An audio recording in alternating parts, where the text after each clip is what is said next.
XSFM입니다. I, D, W, K.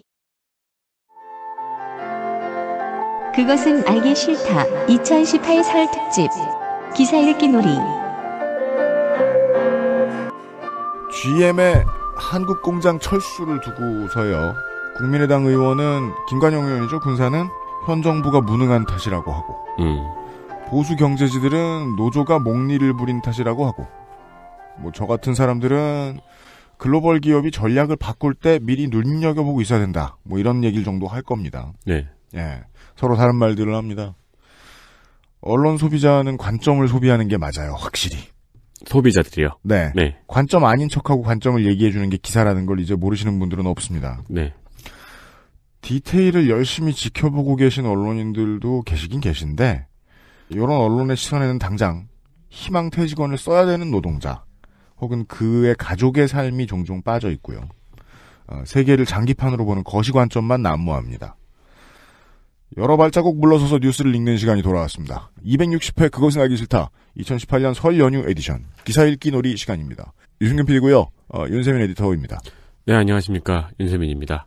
큰 집에서 설날에 가족을 기다리는 마음이 이런 거겠죠? 아, 그렇죠. 네.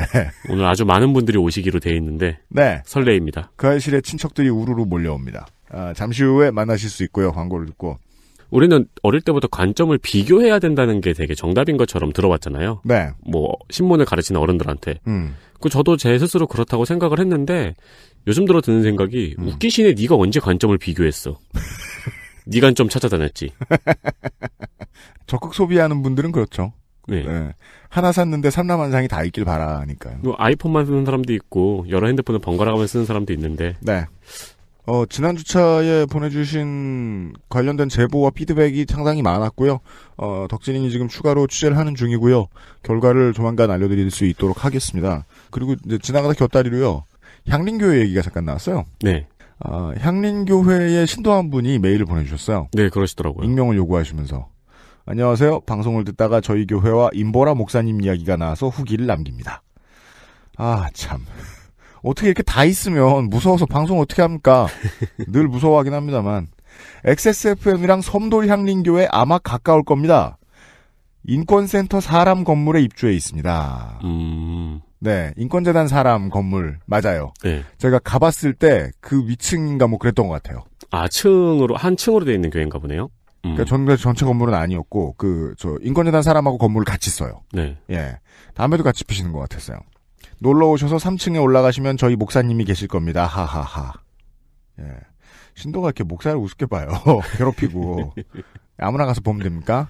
바쁘실 텐데. 문명의 왕들처럼요. 데모하시느라 바쁘실 텐데. 여러분 예수 믿고 천국 가라고 얘기하는데 죽어서 가는 천국은 있는지 확신이 없어요. 우리가 이 땅에서 정의로운 세상을 만드는 그 나라가 하나님 나라 천국입니다. XSFM 청취자 여러분, 예수님의 삶을 따르고 싶다면 예수 믿고 데모하세요. 네.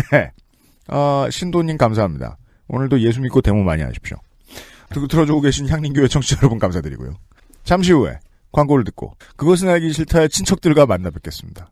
오늘의 조합은 정말이지 너무 새롭네요. 네. 저희 입장에서나 뭐야 이 사람들을 보던 사람인데 이 사람들을 보던 사람 이 사람들을 보던 사람인데 근데 이게 들어오시는 분들은 이게 다 누구야 하실 거예요. 그렇죠. 그래서 걱정이 되는 게 보통 손이상 씨는 초면에 신뢰를 하거든요. 네. 늘 그거를 카바를 쳐야 돼서. 맞습니다. 네. 정신이 없어서 코멘트를 준비를 못했어요. 아, 인트로요? 네. 내일 녹음하시려고요? 그래야 되겠지. 예, 정신이 진짜 없어요. 예. 이게 나갈 수도 있겠네요. 네.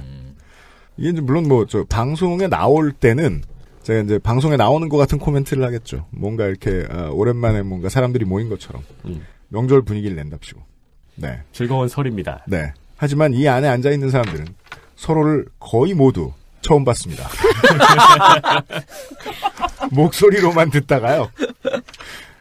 분업화의 세계란 오묘하지 않습니까, 청취자 여러분? 역시 명절엔 초면이죠. PD 따로 있고, 에디터 따로 있고, 예, 출연자들은 깨강정이고, 성우님은 성우님대로 당연히 우리를 알 이유가 없습니다. 올한해 누가 같이 하는지도 모르고 오고 막. 오늘 시간에 가장 고생을 하게 될 예.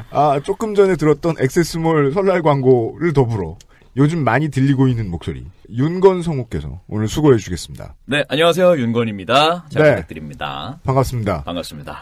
보통 이상한 업무가 아닐 텐데 오늘 수고를 부탁드리겠습니다. 열심히 하겠습니다. 중간에 집어 던지고 나가셔도 청취자마저 원망하지 않을 겁니다. 이 성우 입장에서 한번 생각해 봐주세요, 청취자 여러분. 네. 그리고요, 오늘 그 도착 순서 꼴찌 손희상 선생부터 소개를 하죠. 안녕하세요, 손희상입니다. 네. 장기할 모양의 안경을 쓰고 오셨어요. 네, 그렇습니다. 그리고 그 옆에는 정은정 농축산인이 앉아있어요. 저도 민망하네요. 이렇게 금방 다시 나오게 될 줄. 네. 하지만 설날에는 역시 농수축산물의 계절이니까. 그렇습니다. 네. 네. 그죠. 여러분의 디맨드에 힘입어. 네. 원래 저 자리가 성갑 자리였는데. 홍성갑 덕질인을 엘리시키고. 정은정 농축산인을 앉혀버렸어요. 마이크 수에는 한계가 있으니까요. 님 노엘이라고 3번을 쳤으나. 그렇습니다. 그리고 명절 코너의 오리지네이터 스톤콜드 도도님이 지금 아주 냉정하게 계속해서 대본을 만지작거리고 계세요. 왜냐면 아직 다 안 만들었거든요. 인사하세요. 네, 안녕하세요. 네. 네, 원고가 60페이지라 지금 뭔가 잘못됐다는 걸 지금 너무 늦게 깨달아가지고 3일차에 설명을 드리겠습니다만은 저 60페이지의 원고를 도도님은 어제 새벽에 손으로 썼습니다. 이 바보야! 왜요? 눈물이 났습니다. 제가 보자마자. 그 대가들만 쓴다는 거 아니에요? 그 손으로 쓰는 원고는? 그리고 그냥 손으로 쓴 것도 아니에요. 누가 말한 걸 적으신 겁니다. 아이고. 그건 토요일에 확인하실 수 있겠고요. 지금 계속 정리 중이니까. 이번 설의 기사 읽기 놀이의 첫 번째 기사는 윤세민 에디터 겁니다. 네. 네. 이게 보니까 제가 이제 먼저 업체를 소개를 해드려야 되는데 네. 저는 이 펜 앤드 마이크라는 언론사를 처음 봤어요. 저도 이번에 뒤지다가 처음 봤어요. 그 주소는 이제 인터넷 언론사고 네. 주소는 펜하고 N이 하나 더 있고 마이크예요. 아마 펜하고 마이크란 얘기일 텐데 실제로 한글 이름은 펜 앤드 마이크 맞죠? 네. 근데 그 펜하고 마이크라는 의미일 텐데 네. 근데 주소가 펜하고 N 한 다음에 MIKE예요. 마이크. 그러니까 사람 이름이 아닌가 싶기도 한데. 그러면 그 사장님이 형제 펜 김씨하고 마이클 김씨인가 보다. 네, 네. MIKE야. 순간 생각했네요. 그래서 저는 내가 잘못 알고 있나 싶어가지고 마이크의 스펠링을 한번 찾아봤어요. 보통 미국인들이 MIKE에서 마이크라 그러면은 저 대명사 2개 있잖아요. 마이클 조던과 마이클 잭슨. 그쵸. 뭔 내용의 언론사야, 이건? 아마 근데 펜 앤 MRC는 네. 이미 딴 데서 쓰고 있지 않을까. 그래서? 네. 그래서 마이클로 바꿨다고? 마이크로폰을? 그건 한번 쳐보면 나올 텐데. 그래 볼까요, 한번 지금? 궁금합니다. 이 회사의, 이 인터넷 언론사의 대강만 말씀드리면 전형적인 보수 혹은 상당히 우경화된 인터넷 언론사예요. 칼럼들이 되게 많은데 그 중에 한양대 이민웅 명예교수라는 분이 쓴 컬럼입니다. 윤건성우의 업무가 시작되겠습니다. 특별기고 이민웅 LED 등불을 보고 촛불이라고 하는 나라 2010 네. 저희 방송의 스타일을 제가 네. 윤건성우께서 들어오기 전에 물어보시더라고요. 어떤 식으로 읽어야 되나요? 그래서 최대한 친절하게 설명해 드렸거든요. 계속 읽으시면 막 끊는다고요. 지금 네, 제목을 들으셨고요. LED 등불을 보고 촛불이라고 하는 나라가 제목입니다. 이게 제목을 보고 이게 도대체 무슨 내용인지 짐작도 못 하겠더라고요. 그러니까 무슨 뭐에 대한 얘기일까? 네, 그러니까요. LED 기술에 대한 이야기일까? 저희 집에 이게 있긴 있거든요. 어떤 거요? 그러니까 불이 LED인데. 촛불. 네, 촛불같이 생긴 저도 거. 광화문에서 몇 개 사가지고 집에 아직도 있긴 있어요. 그건 지금 상당수 사람들이 집에 있죠. 그렇죠. 네. 머리에 쓰는 것도 있고. 우리 집에도 있어요. 애들 촛불하면 위험하니까. 네, 그죠? 네. 사람도 되게 많은데 네, 불 켜고 네. 앉았을 수 없잖아요. 옛날엔 그렇게 했었습니다만은 손에 촛물 떨어져가지고 화상 있고. 맞아요. 네. 예. 아무튼 제목만 봐서는 정말 무슨 얘기를 하고 싶은 건지 모르겠습니다. 2018년 2월 13일 이번 주네요. 네. 예. 광화문 촛불 시위 진짜 촛불은 거의 없고 LED 등불이 대부분 이 얘기더라고요. 같은 얘기네요. 아주 불이 불충한 개념이죠.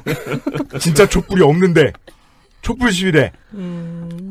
네. 가짜 촛불에는 북한식 일사불란함은 있어도 절실함과 간절함 없어. 가짜 촛불을 보고도 가짜라고 말하지 못한 저명 인사들과 언론. 이거를 LED라고 말하지 못한 저명 인사들과 언론을 지금 탓하고 있어요. 그 사람들이 불이 불충한 사람들이다. 예. 최소한 거짓과 사실 구별할 줄 아는 분별력 있는 국민 돼야. 거짓 선동 대중영합 정치는 반드시 재앙을 가져온다. 자, 반 페이지 반 정도의 컬럼인데 줄인 문장만 5줄이에요. 그쵸. 이거 좀 과하다는 생각은 들었어요. 근데 이게 좀 유행이긴 한 것 같더라고요. 아, 유행이에요? 네, 종종 이렇게, 그니까. 5줄 요약? 저럴 거면 뭐하러 줄였지 하는 게 되게 많아요. 그러니까 신문을 보면 이런 게 많잖아요. 그 큰 제목 하나 있고. 그 2줄을 내서 1줄 정도 줄여놨고. 네, 뭐 그렇게 작게 좀 넣는 거. 근데 전 처음에 시작할 때 5줄을 줄여놓은 건 처음 봤어요. 그거는 이제 그 신문판에서 이제 좀 벗어나는데 아직 세계관에서 좀 아직 못 벗어나신 게 아닌가. 신문 기사를 쓰던 마인드였다라고 역추적을 해볼까요? 예, 아무튼 이런 요약이 5줄이나 되는 길지 않은 컬럼입니다. 들어보시죠. 최근 더불어민주당이 개정헌법 전문에 촛불 시위를 명문화하겠다는 보도를 보고 이건 아니다는 생각이 들어 오랜만에 펜을 들었다. 분명히 펜을 들었다고 하셨어요. 아, 키보드를 보고 펜이라고 하는 교수. 그러니까 이분이 이 얘기를 하고 싶은 거 아니야? 이분이 모르죠, 그거는. 네, 이분이 실제로 펜을 쓰신 다음에 넘겼을 수도 있죠. 이른바 광화문 촛불 시위에 정작 진짜 촛불은 거의 없었다. 필자가 몇 번 현장에 나가 확인해본 바로는 촛불처럼 보인 것은 촛불의 겉모양을 흉내낸 LED 등불이었다. 이게 지금 이분의 문제의식이에요. 네. 아주 심각한 문제의식이에요. 이게 정말 은근 따라가기가 힘든 게 문제의식이 워낙 1차원적이라 너무 평면적이라 어떻게 전개될지 모르겠습니다. 아, 그래도 이분은 좀 진지하시잖아요. 그럼요. 아니 기사 여기서 끝내도 대충 내용을 알 것 같은데 왜 진짜요? 이렇게 기사가 길어요? 그죠? 아직 한참 남아 시작입니다. 그게 다 아니에요. 네, 더 들어보시죠. 광화문에 모인 시위 군중은 거의 대부분이 800원 또는 1,000원짜리 중국제 LED 등불을 들고 있었다. 아, 어른들 문제 나오죠? 중국제. 중국 가고 있죠? 이분 상하이에 관광 한번 보내드려야죠. 네, 이분이 쓰시는 펜도 아마 중국제일 텐데. 중국제 LED 등불이라는 지적도 은근 시사하는 바가 있습니다. 이 사람의 세대, 네. 혹은 세대에서 나오는 문화의 변화에 대한 속도를 못 따라가는 상황 같은 걸 보여준달까요? 아무튼 이렇게 발로 뛰는 취재 좋네요. 중국제임을 직접 확인했습니다. 네. 게다가 800원에서 1,000원짜리로 해서 시장 조사도 했어요. 아, 우리가 좀 많이 본받아야 돼요. 그리고 이런 언론인들이 있어요. 가격을 물어본 다음에 계속 여기저기 물어보고 다니면서 안 사는 사람들 있잖아요. 취재 나온 거죠, 보통. 이런 데서는. 그 태극기도 중국제거든요. 그럼요. 네. 그거를 찍을 공장도 없고 너무 인건비 비싸서 태극기도 중국제인 판이고. 국기를 뭐 국적공장에서 만들어야 한다는 법은 없습니다. 그러니까요. 네. 그런데 이분 시대면 중국제가 먹어주는 시대 아니에요? 청나라, 청요리. 몇 살이라고 보는 거예요? 죄송합니다. 호그와트 교수님이 아니세요? 네, 더 들어보시죠. 자기 돈 주고 산 사람도 있었지만 시위 주최 측에서 공짜로 나누어 준 걸 받은 사람도 많았다. 재미있는 오타가 있어요. 주최. 주최라고 써야 맞는데 이 주최 사상의 주최인데? 라고 쓰셨습니다. 원리를 찾아라를 오래 보고 있으면은요. 네. 아이들은 이런 고정관념을 얻게 된대요. 여자는 치마를 입고 남자는 바지를 입어야 한다. 아, 원리를 찾아야도 그런. 아, 근데 복식을 보다가 그런 느낌을 받는데요. 알아서 배운대요. 그런 효과를 노리신 거 아니에요? 주최 측이 뭐야? 아, 계속 보다 보면은. 네, 주최 사상을 주입받은 사람들이 아무튼 주최 측입니다. 그런데도 대통령은 말할 것도 없고 신문과 TV에 등장하는 사회 저명 인사나 논객들도 모두 촛불 시위라고 한다. LED 등불 시위라고 하는 사람을 보지 못했다. 이게 지금 너무 문제인 거예요. 네, 계속해서 주장하고 계세요. 네. 근데 왜 LED는 촛불이면 안 되고 LED는 등불이어야 돼요? 촛불은 촛불같이 생겼어도? 밀랍이 들어가야 초로 인정하는 주의신가 봐요. 그렇죠. 아니 그렇게 치면 그 점에서 스트릭트하신 거죠. 네. 등불도 기름에다가 회 해가지고 해야지. 그러니까 세대가 향유골에 기름을 쓰던 세대보단 조금 더 신세대신 거죠, 이분이. 그래서 뒤로 가면 나타날 텐데요. 약간 역설이 드러나요. 이분은 촛불이 너무나 소중해요. 보시죠. 현장에 나가본 사람이나 촛불을 직접 들어본 사람이면 뻔히 알 수 있는데도 가짜 촛불을 보고 가짜라고 말하지 않는다. 계속해서 같은 얘기예요. 대한민국 언론도 마찬가지다. 촛불처럼 보이는 것이 실제로는 LED 등불이라고 지적한 언론을 아직까지 못 봤다. 왜 그랬을까? 왜냐면 국민들이 그걸 상징이라는 걸 기본적으로 알고 있으니까요. 자, 지금 한 문장을 한 10문장으로 늘려쓴 것과 같은 구달락이 지나갔고요. 네. 예. 그 다음을 보시죠. 빨리 전개가 됐으면 좋겠습니다. 다른 얘기를 뭔가 해주셨으면 좋겠어요, 이분이. 촛불은 절실한 소망과 간절한 기도를 은유한다. 은유가 뭔지는 알고 계세요. 네, 네. 촛불을 모조한 LED 등불에는 바로 그런 절실한 소망과 간절한 기도가 없었다. 아, 과감하게 가시죠. 네. 없구만! 절실함이! 가만 보면은, 절실함은 초를 켜야지, 밀랍으로 된. 가만 보면은, 네. 촛불 집회를 굉장히 소중하게 생각하시는 것 같기도 해요. 아, 내가 여기서 진짜 초만 팔았어도 좌파가 됐을 텐데. 네. 스위치로 켰다 껐다 하는 가짜 촛불에는 진짜 북한의 마음에 안 매스 들어. 게임에서나 볼 수 있는 일사불란함은 있었어도 절실함과 간절함이 없었다. 절실하게 하라는 뜻이었구나. 그렇죠. 그러니까 박근혜를 끌어내리는 저 시위에 감히 가짜 촛불을 들고 가다니. 그러네. 박근혜를 끌어내리려면 진짜 촛불을 들고 갔어야지. 이 정도면 저기 업무 환경에서 극한 아니에요? 괜찮습니다. 다 지금. 바로 촛불의 정신이 없었던 것이다. 이것 봐요. 그러니까 촛불의 정신은 밀랍에서 나오는 거군요. 네, 그러니까 촛불의 정신은 지금 긍정을 하시는 거예요. 네. 근데 막상 가면 핸드폰 들고 있는 분들도 많거든요. 그렇죠. 핸드폰 레시로. 아주 불경한 거죠. 그러니까 어디서 감이 오죠? 그건 아몰레드 등불이죠. 그죠. 혹은 레티나 디스플레이 등불입니다. LED도 불경한데 게다가 어디 감히. 미제인 아이폰을 들고. 아, 미제구나. 그렇죠. 아몰레드보다 더 불경한 건 레티나죠. 그런가요? 시위에 참여한 군중은 시위 주최 측이 나누어준 피켓을 들고 또 주체야. 시위 주최 측의 선창에 따라 구호를 외치고 이건 또 주체야. 오타가 아니죠. 주체 아니야. 시위 주최 측이 이끄는 대로 청와대 부근까지 진행했다. 행진했다. 확실합니다. 네. 이분이 보는 시위, 이제 대책본부는 주체가 맞습니다. 네. 문재인 정권은 이른바 촛불 민심이 탄생시킨 촛불 정권이라고 한다. 그러나 실제로는 진짜 촛불이 아니고 촛불을 모조한 LED 등불이었다. 이쯤 되면 촛불 공장 사장님이 아닌지 의심을 해야 됩니다. 이번에 대목이래가지고 100만 개 생산해서 서울로 올라갔는데 하나도 못 파신 거예요. 라고 생각할 수밖에 없다. 네. 사실에 근거하여 말하면 LED 등불 정권 또는 가짜 촛불 정권이 더 정확한 표현일 것이다. 이 말을 하고 싶으셨나 봐요.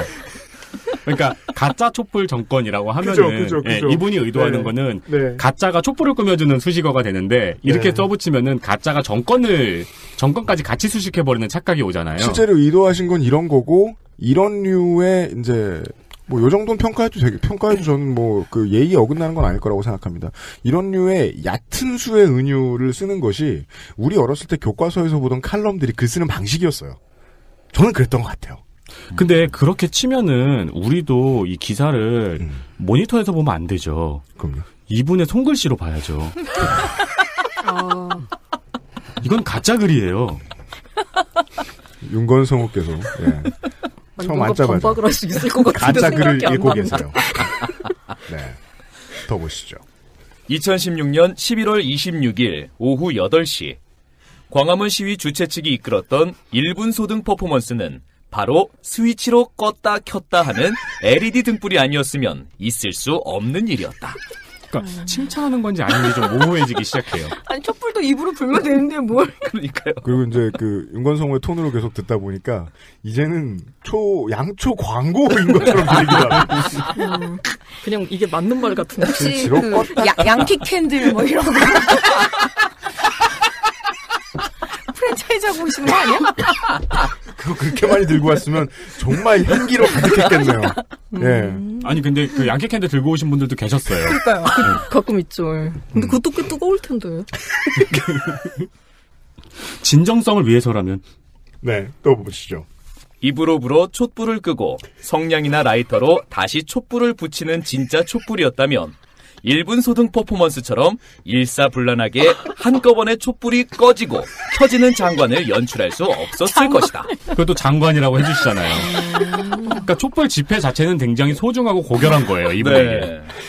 이분 충격받으셨을 것 같아요. 이번 올림픽에서 드론. LED 맞다. 진정성이 안 느껴졌던 거예요. 스키어들 내려오고 어떻게 오른 길이 저렇게 드론 같은 걸 이번 올림픽은 드론 올림픽이라고 불러야 될 것이다. 어딜 감히 드론으로 해요. 반딧불이로 해야죠. 쿠베르탱이 놀라 자빠진다. 청와도 가스 넣으면 안 되고 계속 장작으로 때우고. 확실히 손희상 선생의 지적이 맞았어요. 현장에 되게 오래 계셨네. 그랬던 것 같아요. 집회 현장이에요. 네. 그러니까 소중하다고 말씀하시지. 네, 그렇지만 이분은 현장에 오래 계셨던 분이라 그런지 몰라도 보통 이런 분들이 글쓰기가 그렇게 건축적이지가 않아요. 이게 보면 한 얘기를 계속 반복적으로 하고 있잖아요. 이거 되게 저 대학교 새내기 때 술 취한 4학년들 옆에 술 먹는 기분이에요, 지금. 화장실도 못 가잖아. 이미 주제를 들은 지 1시간이 지났는데. 네. 그렇습니다. 더 보시죠. 또 같은 얘기를 할까봐 두렵습니다. 1980년 주한미군 사령관으로 있었던 존 위컴 대장은 한국인은 누가 앞장서서 감성을 자극하는 말로 부추기면 들쥐처럼 우르르 몰려다니는 습성이 있어 민주주의를 하기에는 부족한 민족이라는 발언을 하여 당시 한국민의 분노를 크게 자극한 일이 있었다. 여기서부터는 이제 국민 탓을 하기 시작합니다.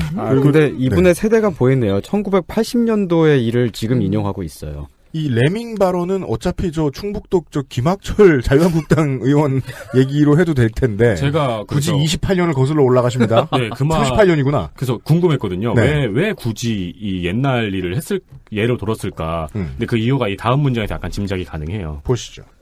지금 만약 위컴 사령관이 살아있어 가짜 촛불의 1분 소등 매스게임을 보았다면 무엇이라 논평했을지 매우 궁금하다. 이 문장을 쓰려면은 레밍 발언을 한 사람이 죽었어야 됐잖아요. 고인이 되신 것 같아요. 고인이 필요했구나. 네, 고인이 필요했던 거죠. 여기서 고인 좋아하는 사람 하나 앉아있긴 합니다만. 네, 그렇죠. 예. 제 얘기는 아니겠죠? 네. 다음 보시죠. 역시 국민이 똑똑해야 한다. 국민이 가짜 뉴스와 거짓 선전 선동에 현혹되지 않는 이성적 국민이 되어야 한다. 아니 좀 기사에 말줄임표를 붙이는 거는 듣도 보도 그러니까 윤건성께서도 사실 이해하실 수 없던 게 맞아요. 이게 실제로 읽으면 이거죠. 역시 국민이 똑똑해야 한다. 국민이. 이러고 여운이 있어야 되는 거죠. 점점점이 있어요. 그리고 이 점점점은 말줄임표가 아니잖아요. 나 진짜 대학교 4학년하고 술 먹는 기분이랄까 이거 지금. 점점점은 말줄임표가 아니야. 가운데 점이지. 네. 근데 요즘은 그것도 커버해줄. 아무튼 이성적 국민이 되어야 된대요. 네. 최소한 거짓과 사실을 구분할 줄 아는 분별력을 갖춘 국민이 되어야 한다.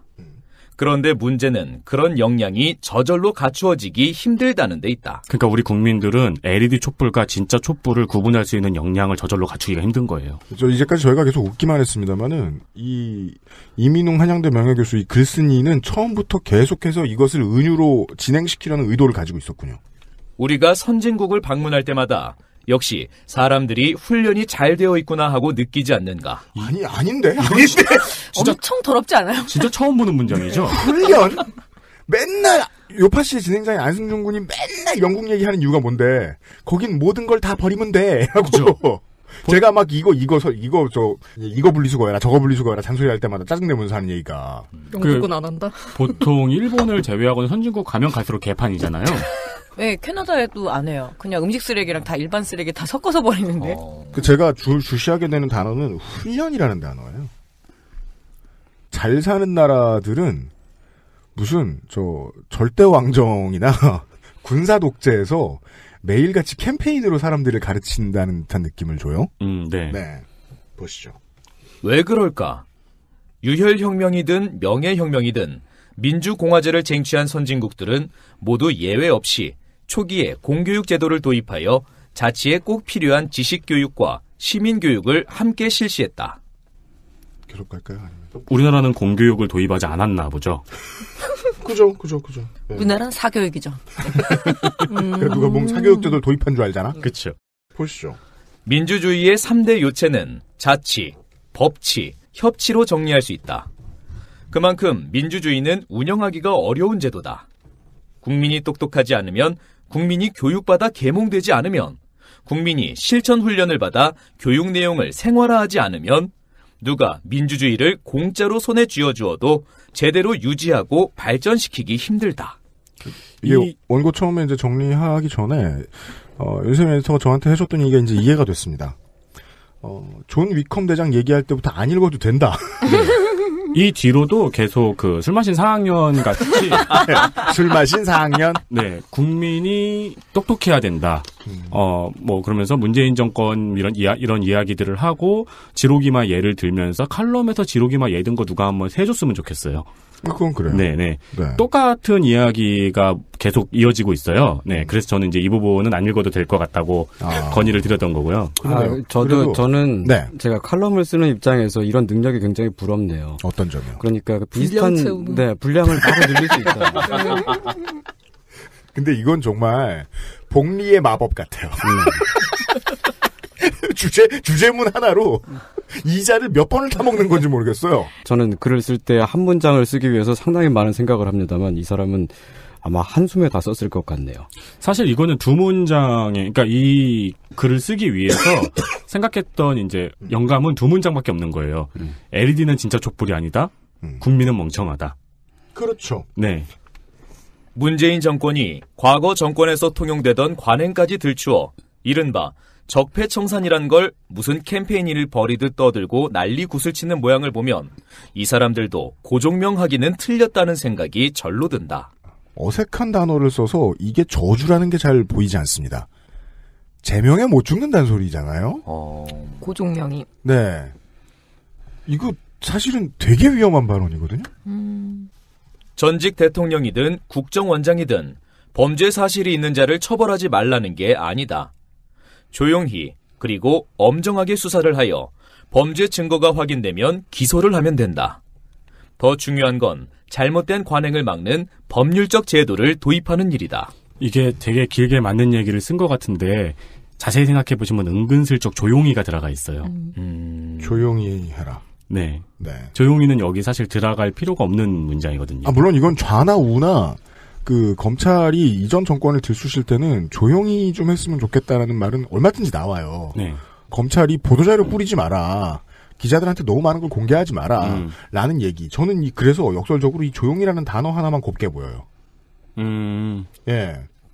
조용히 그럼 남영동 대공분실 이렇게 까만 차에 태워가지고 세대상 이 사람이 생각하는 조용이란 뭘까도 전 생각해보면 거기까지도 상상이 되긴 하는데 그건 뭐 본인이 그렇게 인정하시지 않으면 아닌 거니까. 지도새도 모르게 그냥 조용히. 네. 더 보시죠. 거짓 선동 대중영합 정치는 반드시 크고 작은 재앙을 가져올 것이다. 이른바 왜곡 또는 날조된 대안적 사실을 가지고 진실을 억압하고 문자, 댓글 폭탄 부대, 다수의 폭정 부대, 스토킹 부대를 동원하여 반대 세력을 겁박하고 있다. 네, 촛불을 들었던 시민들의 캐릭터를 이렇게 뒤틀고 있죠. 네. 영어를 되게 좋아하시는 것 같아요. 이게 그리고 지금 저희가 읽어드리는데 안 나왔습니다만은 대안적 사실 이거 괄호 열고 얼터너티브 팩트 다수의 폭정 괄호 열고 티라니. 스토킹은 다 아는 말 아니에요? 스토킹 괄호 열고 스토킹. 아까 들쥐 괄호 열고 레밍 떴었습니다. 그러니까 기사들 보다 보면 가끔 이렇게 이해할 수 없는 영단어 괄호가 붙는 제가 제일 재밌고 귀여운 건 문자 뒤에는 괄호 열고 댓글이라고 써 있었다는 거예요. 리플라이라고 써야 되는 거 아니에요? 근데 스토킹 부대는 뭐예요? 모르겠어요. 그러니까.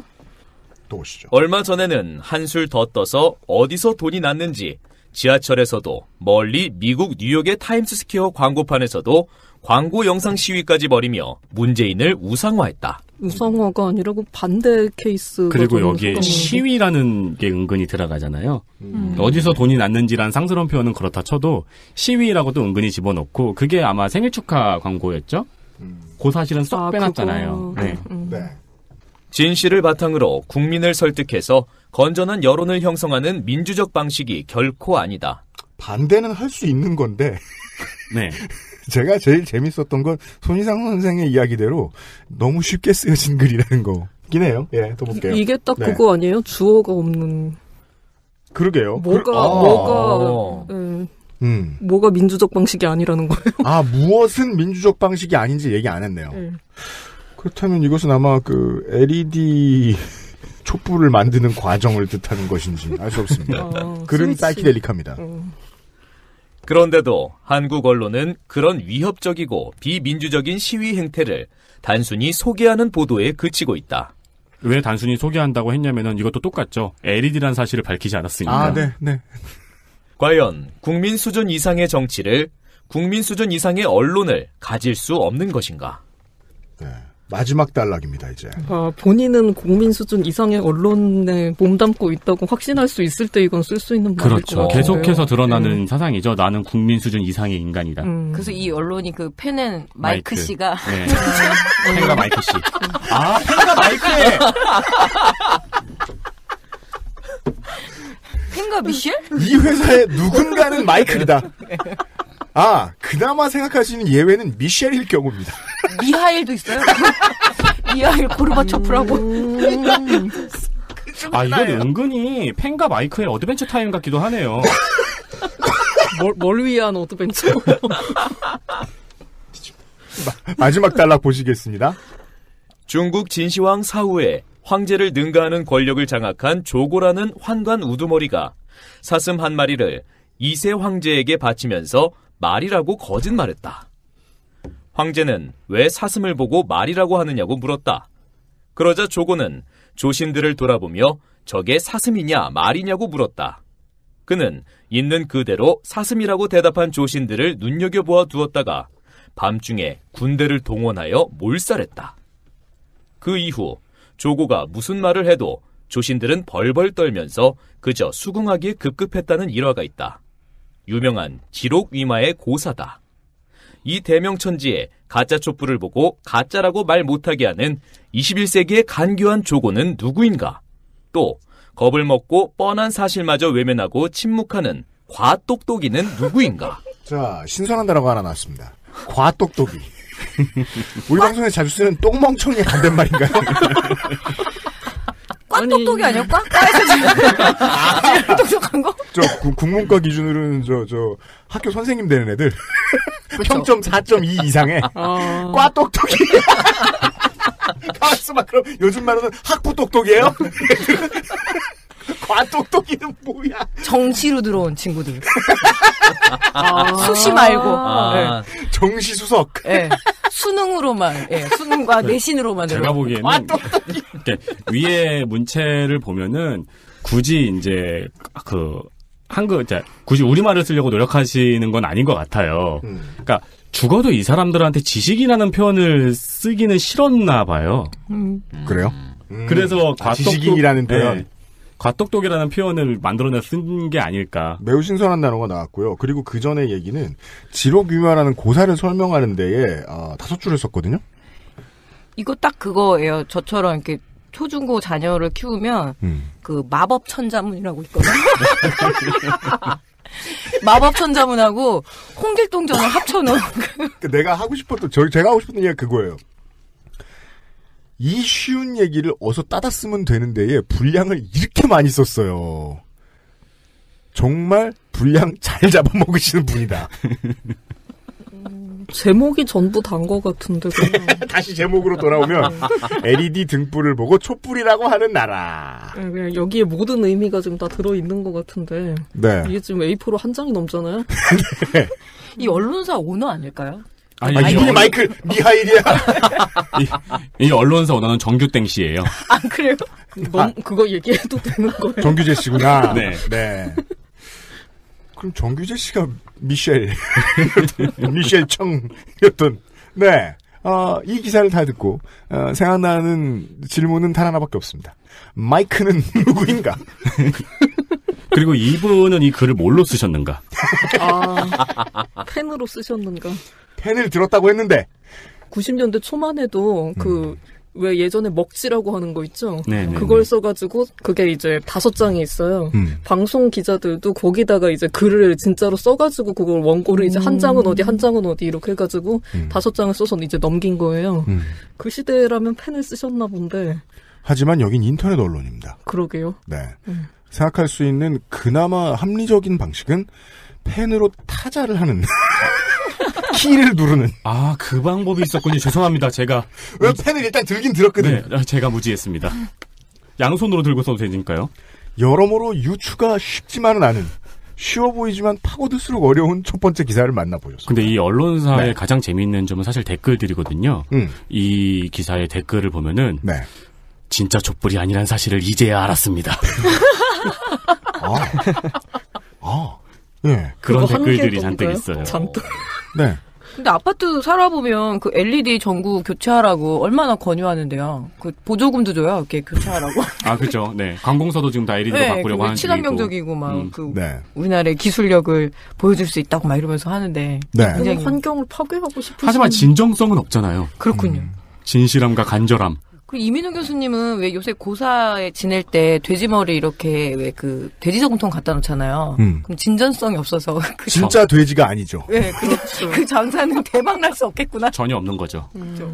기술에 순행하는 것이, 기술 발전에 순행하는 것이 무조건 진보는 아닙니다만, 기술 발전에 역행하는 건 보통 수구라고 불리는 게 맞다고 전 생각하는 사람이긴 합니다. 그렇다면 수구 보수라는 말이 정말로 잘 어울리는 글쓴이가 아닐까 싶습니다. 기술 발전까지 가야 되나 싶긴 하는데요. 네. 이런 첫 번째 기사를 보셨어요. 2018년 설날의 기사 읽기 놀입니다. 정은정 농축산인이 골라오신 기사를 보겠습니다. 이거 묘해요. 농축산인은 이재용 부회장에 대한 네. 기사 시리즈입니다. 첫 번째는 동아일보고요. 이게 기자 이름이 여러 명인 걸로 봐서 데스크에선 중요한 거라고 생각했나 보죠. 그냥 우라카이도 아닐 것 같습니다. 제목부터 들어보시죠. 이틀 연속 이건희 회장 병원 찾아 신뢰 회복, 투자, 조용한 시동. 네, 오묘하게도 조용한의 따옴표가 있고요. 누가 시끄럽다고 할까봐. 짤. 이재용 석방 이후. 네, 짤이 있어요. 삼성전자 서초동 그 강남역 사옥 앞에를 찍어놨어요. 그런 짤이 있습니다. 저 죄송한데 그 위에 날짜 좀 읽어주실래요? 죄송합니다. 아니요. 2018년 2월 7일 3시입니다. 3시인데 이게 00시 00분에 기사를 올린다는 게 예약이죠. 예, 이거는 그러니까 3시까지 일단 기자들을 잡아놓았을 가능성이 있고요. 새벽 3시까지. 예. 그 정각에 그걸 누르라고 누가 종용하는 사람이 있었을 수도 있겠네요. 그 예약 선고 같은 거 있지 않나요? 그러니까 제가 지금 그쵸? 이거를 왜 지금 굳이 시간까지 다 써가지고 여기다 대본에 집어넣었냐면 최근에 주로 메이저 언론사입니다. 작은 인터넷 언론사는 안 그래요. 네. 메이저 언론사들 위주로 11시 00분, 10시 00분 이렇게 올라오는 기사들이 엄청 많아졌어요. 그렇구나. 근데 인터넷 작은 언론사들은 여전히 11시 16분, 9시 18분, 59분 이렇게 다 쓰거든요. 작은 언론사들은 예전에 이제 메이저 언론사에서 쓰던 그 시스템, 송고 시스템을 그냥 쓰고 메이저 언론사들은 송고 시스템을 뭔가 바꾼 게 아닌가 하는 예측이 들었어요, 저는. 근데 요즘에는 전부 다 기사를 스마트폰으로 보잖아요. 네. 저도 기사를 서칭하다가 생각하고 유념하는 부분인데 스마트폰으로 보다 보니까 사람들이 많이 기사를 보는 시간이 정해져 있잖아요. 근데 우리가 보는 종이신문은 아침에 보든 저녁에 보든 그게 바뀌지 않는데 스마트폰은 그 시간에 따라서 기사 배열이 바뀌잖아요. 그래서 그 사람들이 많이 스마트폰으로 기사를 보는 시간에 노려가지고 올리는 기사들이 많더라고요.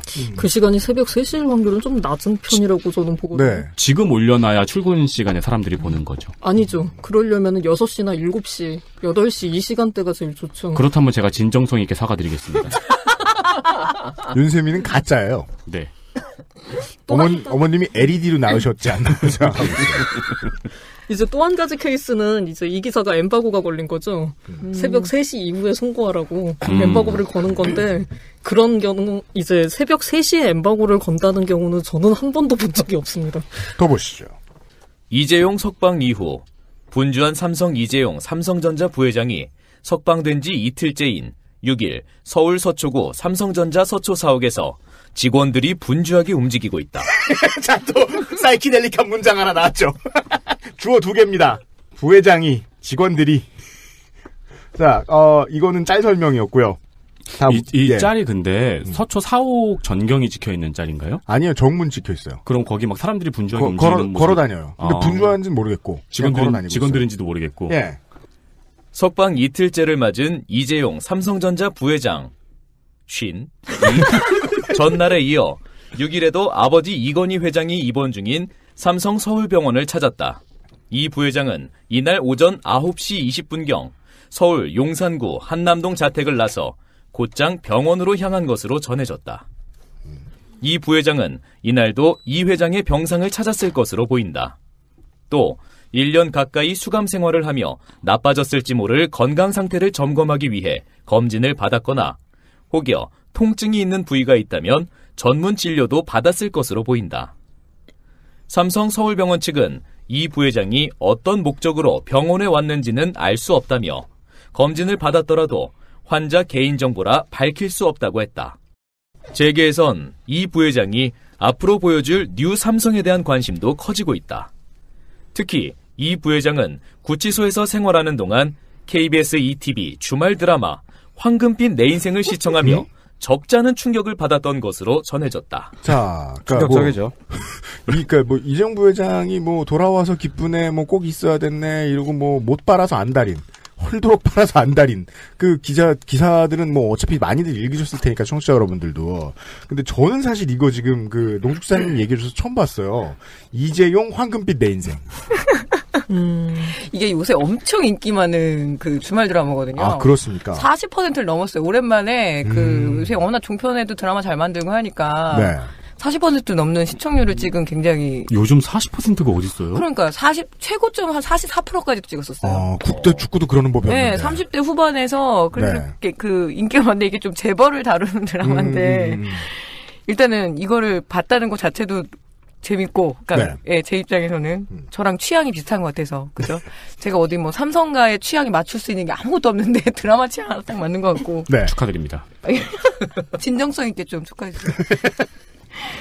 근데 이 드라마는 대릴 사이에 비애가 드러나거든요. 그런 내용이에요? 예, 그러니까 이 회장이 노양호 회장이라고 있는데 그 딸이 2명밖에 없는 거야. 그래서 사위를 대릴 사이로 둘을 들여가지고 한 명은 무슨 이렇게 계열사 사장으로 앉히고 한 명은 부회장으로 앉혀가지고 계속 세력 싸움을 하게 만들거든요. 예. 그래서 그런데 거기에서 이제 원래 딸이 굉장히 심한 갑질을 하는 거죠. 그래서 이렇게 사람들 동원해가지고 이렇게 감시하고, 그래서 거기서 굉장히 적잖이 충격을 받았다는 걸 보면, 그거를 했었다라는 건가? 그걸 보고 무슨 충격을 받은 걸까요? 그러게요. 일단 더 보죠. 드라마 속에 등장하는 재벌이 고압적으로 갑질하는 장면 등을 보고, 실제 오너 일가의 모습이 일반 국민에게 어떤 식으로 비치는지를 간접적으로나마 접했다는 후문이다. 이 얘기가 중요한 얘기였나 봐요. 예, 오늘 지금 농축사님이 전달해 주실 이야기는 이걸 재판정에서 이 드라마를 하여튼 얘기하면서 인용을 했나 봐요. 아, 그래요? 예. 그래서 이게 계속 지금 인용이 되는 거예요. 최후 진술 때문에? 네네네. 더 보죠. 이 같은 성찰은 그가 지난해 12월 직접 작성해 재판정에서 읽은 최후 진술에도 절절하게 녹아있다. 드라마만 봤는데 성찰을 했어요. 그러니까요. 그리고 성찰을 했다는 걸 기자들이 알고요. 네. 기자들이 최후 진술을 듣고 절절함을 파악해냈습니다. 그러니까요. 굉장한 드라마긴 하네요. 40% 할만한가 보다. 내가 이런 걸 몰랐다니. 본 적도 없는데. 그래서 내가 성찰을 못한 거예요. 그러니까요. 네. 대한민국에서 저 이재용은 가장 빚이 많은 사람이라고 시작한 그는 스스로를 좋은 부모 만나 좋은 환경에서 윤택하게 자랐고 받을 수 있는 최상의 교육을 받은 사람이라고 평가했다. 네, 다음 보시죠. 이 부회장은 이어 지난 10개월 동안 그동안 접해보지 못한 일들을 겪으며 그리고 사회에서 접하지 못한 사람들의 인생 이야기를 들으면서 평소 내가 생각한 것보다 많은 혜택을 누렸다는 것을 알게 됐다고 했다. 이 때문에 이 부회장이 앞으로 사회공헌 등을 통해 기업 이미지 개선 및 신뢰 회복에 적극 나서지 않겠느냐는 분석이 많다. 네. 기자의 이제 전 국민이 다 알고 있는 기자의 일반적인 버릇. 어디서 있는 분석인지는 모르겠지만 많다고 하면 많아지는. 그리고 지금 이것과 비슷한 내용이 나와 있는 기사를 하나 더 지금 깔아주셨는데 그 다음은 국민일보고요. 아까는 뭐 동아일보 같은 경우에는 기자가 막 3명이 들러붙고 그랬는데 여기는 그냥 인턴 기자예요? 네. 보시죠. 이름도 없어요? 인턴 기자라고 써 있었어요. 저 너무 충격받았어요. 네, 그러니까 누구 인턴 기자라고 쓰는데 보통. 근데 이건 인씨구만. 인씨죠. 네. 이분은 펜앤턴이죠. 국민일보의 인턴 기자가 무기명으로 쓴 글입니다. 이재용도 챙겨본 황금빛 내 인생 평창 동계올림픽 중계로 결방. 자, 우리가 그 안실의 청취자 여러분들은 한 2년 전부터 알고 있던 하이브리드 우라카이로 강력히 의심되죠. 그러니까 이때 검색어로 이제 추정되는 건 이재용, 황금빛 내 인생, 평창, 동계올림픽. 해시태그가 딱 걸려야죠. 네. 아니, 문제가 있네요. 이렇게 성찰을 하게 하는 드라마가 결방됐다니. 국민들의 성찰이 늦어지잖아요. 지천명 이후로. 윤세민이 국민의 입장을 대변하고 있습니다. 2018년 2월 10일 KBS 인기 주말 드라마 황금빛 내 인생이 평창 동계올림픽 중계로 결방된다. 주제문입니다. 저 엄청 충격받았어요. 그거 기다리고 있는데 토요일은 결방됐고 일요일은 했어요. 주제문이자 네. 결론인데요, 이건. 보시죠. 오는 10일 방영부는 결방되며 11일 오후 8시에 45회가 방송된다. 네. 46회와 47회는 시간대가 변경된 17일과 18일 오후 10시에 방송된다. 본문입니다. 적어놔야겠다. 10시 하는구나. 24일 방송도 올림픽 중계로 인해 결방된다. 네. 아직 이재용은 등장하지 않습니다. 또 보시죠. 황금빛 내 인생 열풍은 뜨겁다. 지난 4일 시청률 43.6%, 닐슨 코리아를 기록하며 자체 최고 시청률을 경신했고 최근 항소심에서 집행유예를 선고받은 삼성 이재용 부회장까지 즐겨본다는 후문이 나온다. 자, 기사 어떻게 썼는지는 옛날 그 아저씨 한번 들어보십시오. 이런 기사 어떻게 쓰는지는. 동아일보 지난 6일 애선은을 써줄 성의는 없습니다. 이 부회장이 드라마 황금빛 내 인생 속에 등장하는 재벌이 고압적으로 갑질하는 장면 등을 보고 실제 오너 일가의 모습이 일반 국민에게 어떤 식으로 비치는지를 간접적으로나마 접했다고 보도했다. 이재용이 등장했습니다. 그러니까 이 기사를 보고 이거를 우라카이 해야겠다고 마음 먹은 다음에 황금빛 내 인생을 검색을 해보니까 이럴 수가 결방이라고? 그렇죠. 하는 걸 깨달은 거네요. 제 생각에는 순서가 좀 다릅니다. 아, 그래요? 네. 황금빛 내 인생이 결방하길래 황금빛 내... 아니죠. 그러면요? 제일 처음 순서는 황금빛 내 인생이 안 하는 것 같으니까 검색어가 올라가야죠. 예. 그게 첫 번째 이 기사가 순서입니다. 만들어지는 과정을 보면. 네. 그런데 황금빛 내 인생으로 찾으니까 이 사람이 이재용을 발견한 것 같아요. 기자분께서. 아, 인턴 기자가. 예. 네. 그래서 이재용도 챙겨봤다고 앞에 붙였어요. 네. 그리하여 이재용에 대한 이야기가 두 줄 들어갔어요. 그리고 이제 기사는 마지막 문장으로 달려갑니다. 황금빛 내 인생은 인기에 힘입어 2회 연장이 확정돼 3월 11일 52부작으로 막을 내리게 된다. 네, 그런 기사였습니다. 엄청 귀한 정보입니다. 네. 이런 하이브리드 오랜만에 보니까 반갑네요. 요즘은 거의 읽지도 않았는데. 예. 근데 지금 그 기사가 하나가 더 있어요, 또. 관련된 게. 이번엔 서울신문이고요. 요즘은 우리가 이제 처음에 저희가 도도님 만나가지고 방송할 때만 해도 무기명이 막 대부분 이렇지 않았거든요. 기사가. 네. 요즘은 이름 써 있는 기사를 찾아보기가 힘들어요. 없는 기사 되게 많아요. 그냥 뭐 팀이라고 되어 있는 기사도 있고. 온라인 뉴스 부예요. 여기에 글 쓴 이들은. 이들은. 마지막 요 기사를 보시죠. 이재용 수감기간 황금빛 내 인생 보며 충격. 이 굉장한 드라마긴 하네요. 왜 아무도 안 보신 거예요? 정말 재밌단 말이에요. 2018년 2월 7일. 네, 이 동아일보 기사에서 따온 거기 때문에 2007년 새벽 3시 이후일 거예요, 아마. 예. 지난 5일 항소심에서 집행유예로 풀려난 이재용 삼성전자 부회장이 수감기간 황금빛 내 인생을 시청하며 일반 국민들이 재벌에 대해 느끼는 인식에 충격을 받았다고 동아일보가 7일 보도했다. 네. 이재용 삼성전자 부회장이 출소한 지 이튿날인 6일 그의 동선은 철저히 베일에 쌓여 있다. 모처에서 현안을 보고받는 등 사실상 경영 일선에 복귀했다는 보도가 나왔지만 삼성전자 측은 공식 부인했다. 아니 근데 이분은 이 7일 동아일보 기사를 보셨잖아요. 네. 근데 6일 동선이 철저히 베일에 쌓여 있다 그랬는데 이건 또 현재형이죠. 이 기사에 6일 동선이 있잖아요. 동아일보 기사에. 병원 갔다가. 네, 병원 갔다고. 한남동에서 나오고 아버지 면회하고. 아 그러면 서울신문 온라인 뉴스부에만 베일을 친 거죠. 너네는 보지 말라고. 그러니까 어떤 기사를 보고 우라카이 비슷한 것을 했는데 일부는 안 한 거네요. 일단 동아일보 그 기사를 가져가지 않았을 확률이 높고, 그리고 동아일보 기사는 빠져나갈 길이 굉장히 많아요. 이거는 보면은 전부 사실이 아니어도 이 기사를 쓸 수 있거든요. 동아일보 기사요? 예. 다시 한번 확인해 볼게요. 예. 이제 이게 첫 번째 문단이죠. 거기 이제 마지막 문장이 이 부회장은 이날 오전 9시 20분경 서울 용산구 한남동 자택을 나서 곧장 병원으로 향한 것으로 전해졌다잖아요. 아 그렇구나. 전해졌다를 썼구나. 실제 사실이 아니잖아요. 그리고 여기서 이미 피해갈 수가 있죠. 병원으로 향했으니까 병원으로 향한 다음에 어디 간지는 모르네요. 예, 그러니까 향하기를 병원으로 향하고 방향은 그쪽인데. 페이크. 그렇죠. 더블 클러치. 네. 저도 이 동아일보 기사에 약간 의구심이 듭니다. 네. 여기 보면 이재용 삼성전자 부회장이 이건희 회장을 찾아갔다고 써 있는데 이건희 회장이 지금 아직 살아 계신가요? 그거 말하면 안 돼. 삼성님이 살아계세요. 아니 제가 얼마 전에 저기 그 하늘을 보고 있었는데 점성술 천기를 보셨고 아니 하늘에서 그 별이 오장원으로 떨어지더라고요. 이거 어디서 많이 듣던 얘기인데? 거참 전해줬다. 또 간만에 그 사람이 되게 갈고 닦아야 되는 게 도도님한테 옛날에 그렇게 많이 잔소리를 들었는데도 이 전해줬다 이런 말 있잖아요. 보고서 딱 파악을 못하는 것 같아요. 그냥 넘어가죠. 이 사람들 취재 안 했네.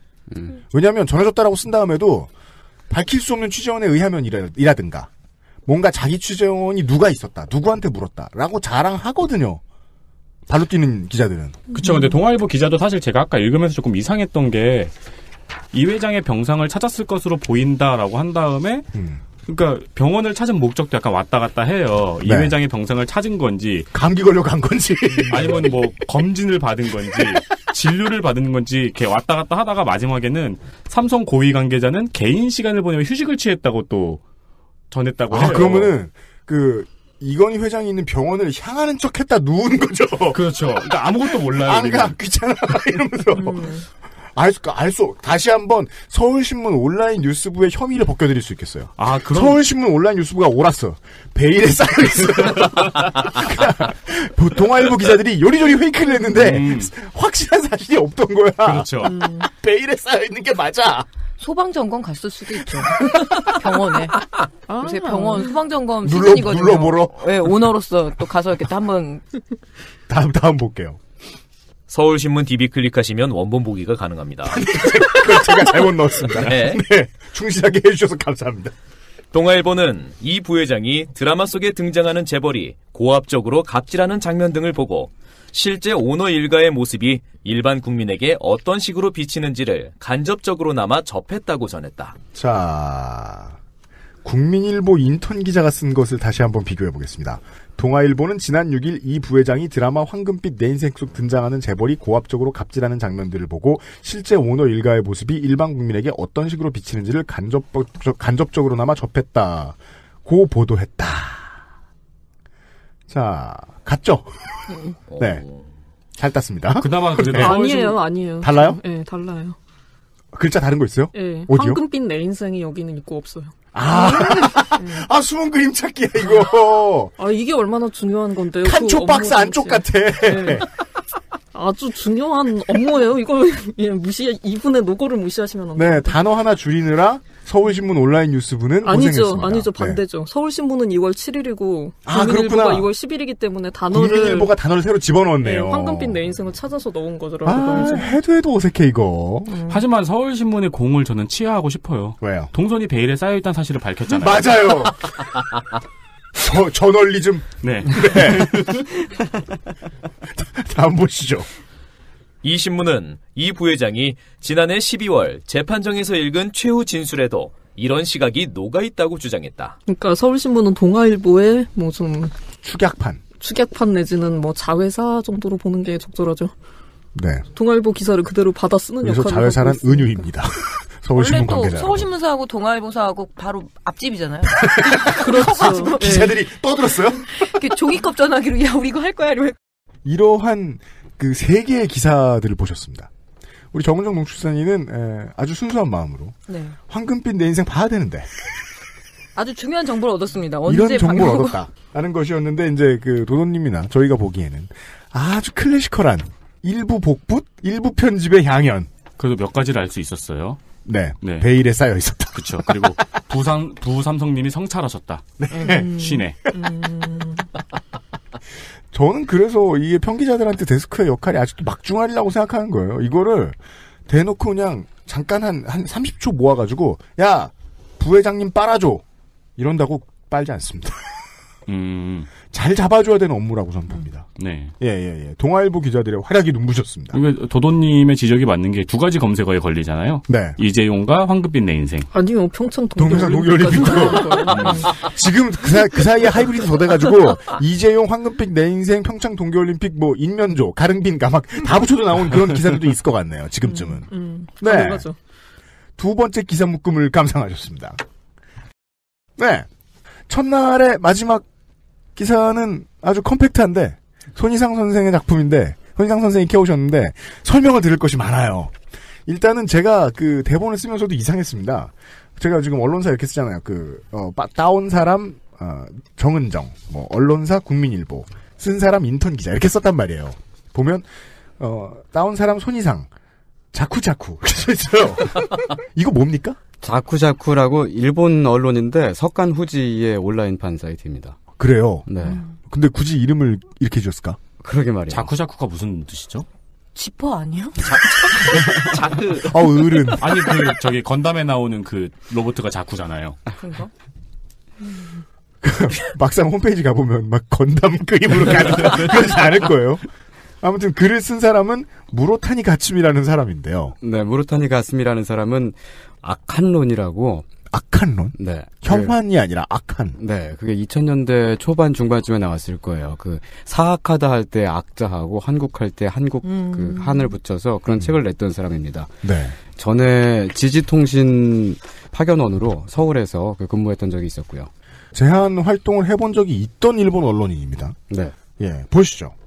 문재인 대통령의 딸이 극좌 정당에 입당. 결국은 제2의 박근혜로. 에? 자, 일단 앞뒤가 맞는 얘기인지는 모르겠고요. 보겠습니다. 자쿠자쿠 2018년 2월 8일자 무로타니 가츠미. 한국의 문재인 대통령의 딸이 좌경 종북 정당인 정의당에 입당했다. 이게 이 사람이 얘기 안 해줬으면 정의당이 뭔지 몰랐을 거 아니에요, 일본인들은? 자, 이 특이합니다.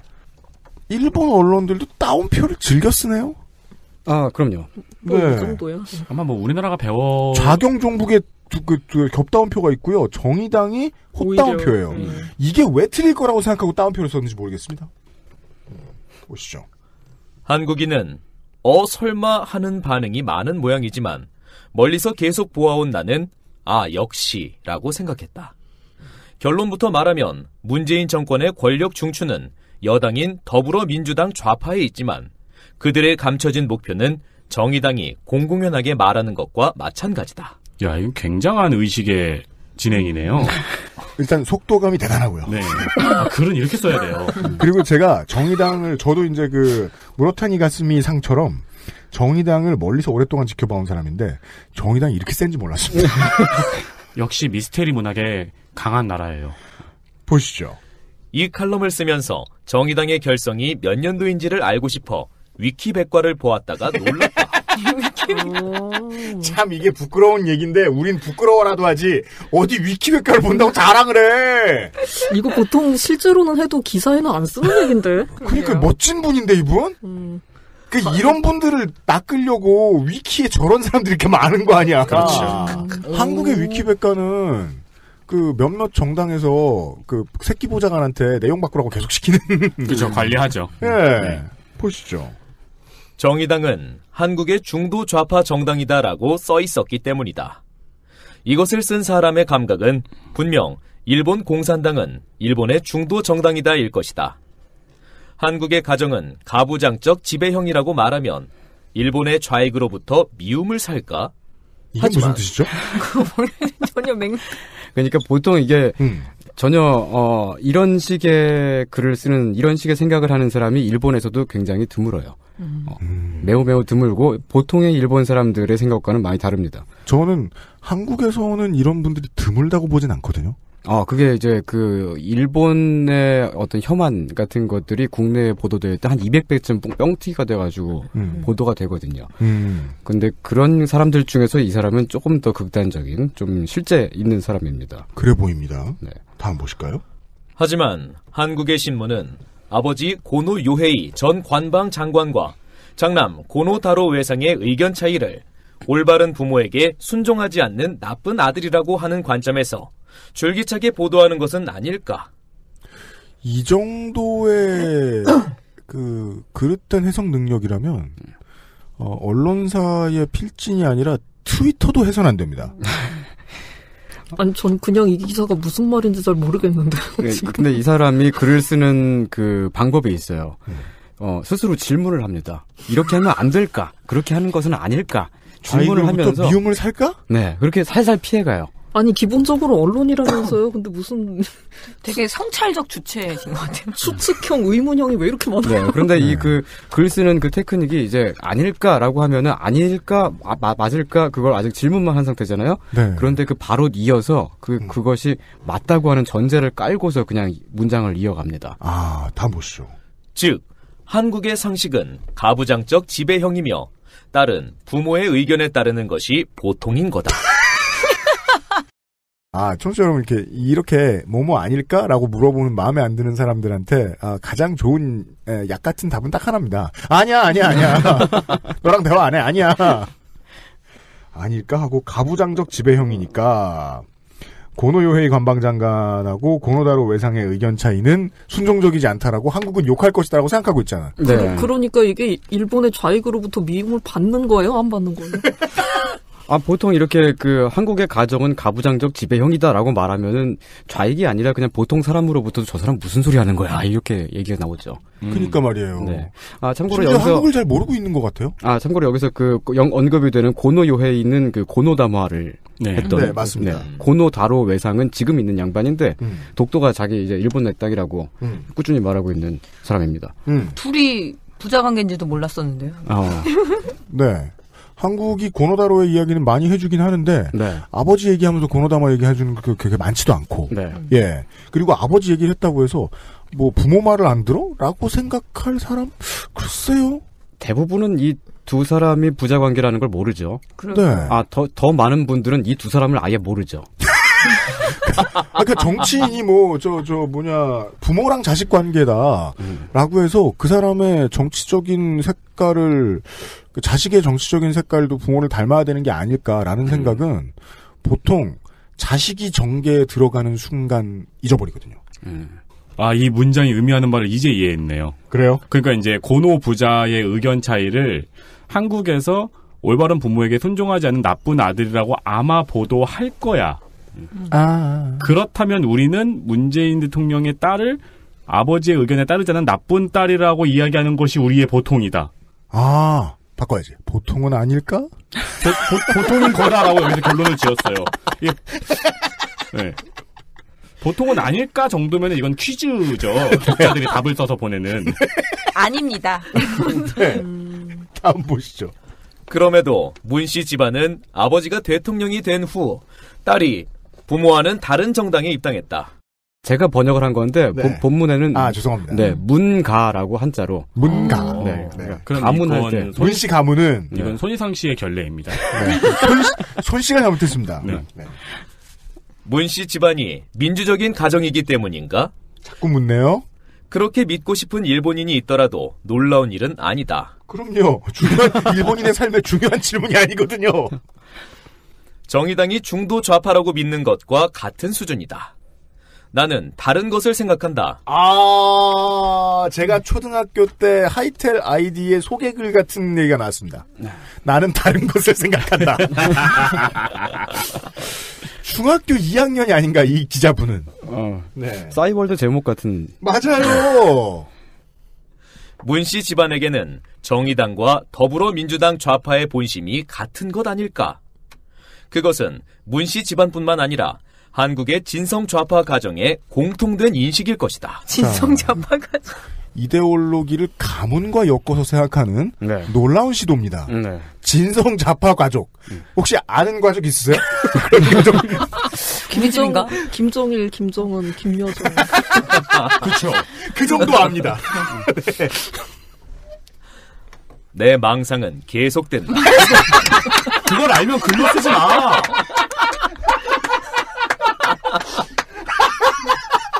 이분 귀여워 죽겠어. 글쓰님 본인이 자신의 상태를 잘 알고 있어요. 내 망상은 계속된다. 전쟁이 안 일어난다면 말이지만 문씨 집안은 곧 민주한국증흥의 시조 또는 고려연방 건립의 주역으로 인세이를 편다. 인세이가 뭔가요? 인세이라고 하는 거는 옛날에 그 상황이 그 천황 대신에 통치를 했던 이제 말하자면 대리청정 이런 걸 말하는 거죠. 수렴청정. 네. 예. 근데 왜 그걸 여기다 써요? 그러니까 망상이잖아요. 여기서부터 이분이 지금 저만치 가셨어요. 생각이. 그러니까 이제 따라잡기에 상대적으로 시간이 부족합니다. 딸이 지도자가 될 거라고 문다혜 씨가 남의 집안에 거의 겐세이 놓는 느낌. 그렇죠. 저도 아까 그 말을 하고 싶었던 건데 견제. 악한론이라는 책을 쓸 정도로 한국을 싫어하시는 분이 걱정이 되게 많으세요. 문재인 대통령 집안은 이 사람의 망상에 의하면 민주한국중흥의 시조가 되고 싶어 한다. 라고 까셨어요. 너무 멀리 나가긴 했습니다만 일단 이 사람이 이렇게 말했으니까 들어줘야죠 우리는. 그리고 결론이 나옵니다. 그리고 그 딸은 제2의 박근혜가 된다. 이런 과정이었군요. 네, 이런 글쓰기를 하는 사람도 있습니다. 그냥 시민이 정의당에 입당했어요. 그러므로 이 사람은 제2의 박근혜가 될 겁니다. 아버지를 대통령으로 둔 여성의 경우 제2의 박근혜가 될 가능성이 모두 매우 높다는 거니까 그 생각을 하고 싶었던 거고 네. 그 점에서는 이제 그러니까 정치인은 딸을 두지 말아야죠. 민족 혐오를 기본적으로 깔고 있네요. 딸은 부모의 의견에 따르는 것이 보통인 거다가 가장 중요한 문장이네요. 문재인 대통령이 따님이 정의당에 입당한 것이 문씨 집안의 음모라고 보고 있는 거네요. 그래서. 네. 저는 여기서 더 중요한 문장을 다른 걸로 생각합니다. 이분은 이제 이 글 자체가 어떤 생각을 전달하기 위해서라기보다 일종의 자기 고백, 양심 고백으로서 글을 쓴 것 같은데, 내 망상은 계속된다가 가장 중요한 문장이죠. 그러네요.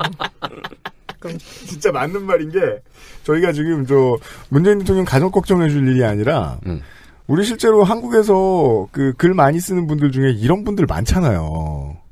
그쵸. 네. 이게 지금 번역투라서 우리가 더 어려운 거지. 막 어그로 끌고 잡지, 신문, 팟캐스트, 자기 페이스북 이런 데서 어그로 끌다가 한 1년에 한 번씩 죄송함을 금할 길이, 뭐가 미안했는지는 자세하고 못 봐서 모르겠는데, 죄송함을 금할 길이 없어서 당분간 자숙하겠습니다. 이래요. 당분간 자숙하는 것도 일반적인 형이 있나 봐요. 1개월, 페이스북 금지령, 형이 있나 봐요. 그래서 한 달씩은 나타나는 그런 사람들 많잖아요. 그런 사람들 한 달 쉬어봐야 똑같은 사람이잖아요. 그렇죠. 망상은 계속된다. 인상적입니다. 제가 언어 영역 점수가 그렇게 좋지는 않았던 걸로 기억을 하긴 하는데, 이 기사는 진짜 처음부터 끝까지 무슨 말인지 전 잘 모르겠는데요? 이해한 점이 좀 부끄럽긴 합니다. 제 머리로는 이해가 안 가요. 이 기사를 이해하기 위해서 혐한의 이제 민족적인 분석? 이런 것들은 이해를 해주셔야 될 것 같아요. 어쨌든 딸은 부모의 의견에 안 따릅니다. 내 딸은. 지금 잠깐 내 딸 그렇게 말하고 싶은데 그걸 무로타니 가슴이 상한테 이해시키기는 쉽지가 않을 것 같아요. 왜? 그냥 너도 망상을 계속하기 때문에. 네. 이러한 악한 류라는 게 있다는 것을 배웠습니다. 네. 손희상 선생을 통해서. 네.